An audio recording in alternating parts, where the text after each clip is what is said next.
bienvenue sur mabulle.eu. Je suis Louise Bénière, naturopathe spécialisée dans les troubles hormonaux et les difficultés de conception. On va faire un petit point focus aujourd'hui sur les hydrolats. Alors pourquoi ? Parce qu'il me semble qu'en fait c'est une des méthodes de soins naturels qui comporte le moins de risques et qui vous permet une certaine autonomie lorsque vous la manipulez.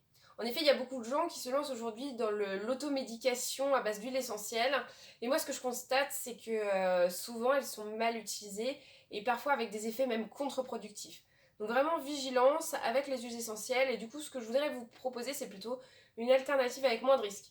Évidemment, ce que je veux dire ne doit pas vous inciter à ne pas aller voir le médecin. Je rappelle, les médecins sont les seuls personne autorisée à poser un diagnostic et à donner un traitement.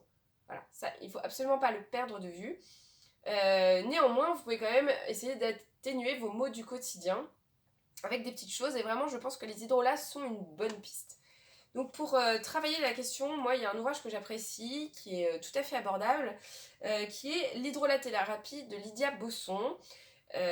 Donc il y a un double avantage à son ouvrage, c'est qu'elle travaille sur beaucoup de plantes, qu'à la fin il y a un petit glossaire des maladies, des choses que vous pouvez traiter un petit peu avec les hydrolats, donc ça c'est hyper intéressant.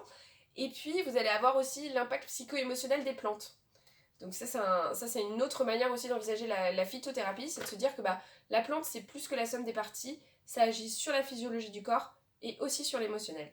Donc ça, elle a fait un très très beau travail là-dessus et c'est un ouvrage qui est très accessible et qui vous permet de rentrer dans la matière. Donc un hydrolat, qu'est-ce que c'est ? Eh bien c'est ça. Donc c'est une solution aqueuse qui est issue du produit de la distillation des plantes. Donc il y a une partie qui va donner l'huile essentielle et l'autre partie qu'on appelle l'extrait aqueux qui va donner donc les eaux florales ou dites hydrolats.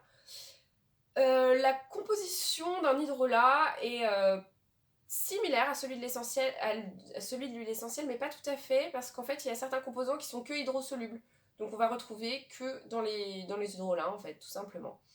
Mais on va être sur, disons, des choses qui vont être très proches de l'huile essentielle au niveau de la composition biochimique, tout en ayant beaucoup moins de risques à l'utilisation. Petit point de vigilance, un hydrolat doit absolument être comestible quand vous l'achetez. Il y a pas mal d'hydrolats qui sont dans le commerce qui en fait sont dits cosmétiques parce que dedans sont rajoutés en fait des stabilisateurs, des conservateurs et des choses en tout genre. Vraiment, prenez des hydrolats qui soient comestibles et 100% purs et naturels. Ça, c'est absolument essentiel. Donc là, je vous invite, c'est pareil, partout en France, il y a des petites distilleries sympas qui font des huiles essentielles et des hydrolats. Donc, prenez le temps de voyager, prenez le temps de regarder. Choisissez vraiment une distillerie qui vous plaît et regardez ce qu'elle est en mesure de fournir. Il y a des choses magnifiques. Et voilà, la recherche du traitement, la recherche du soin est presque aussi importante que son application. Donc, je vous invite vraiment à regarder. L'autre avantage donc, des hydrolats, je disais, c'était le peu de contre-indications. En effet, les hydrolats sont possibles d'utilisation pendant la grossesse et sur des nouveau-nés.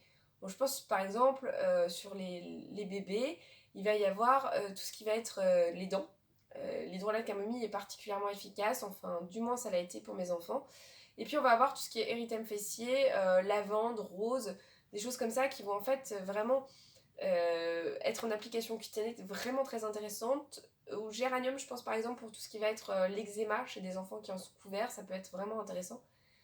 L'hydrolat peut être aussi comestible dans l'alimentation. Je pense par exemple à l'hydrolat de fleur d'oranger dans les madeleines qui est vraiment excellent. Donc vraiment, c'est très vaste. Donc je vous invite à rencontrer un petit peu ce magnifique matériel qu'est l'hydrolat et cette magnifique science qu'est l'hydrolathérapie.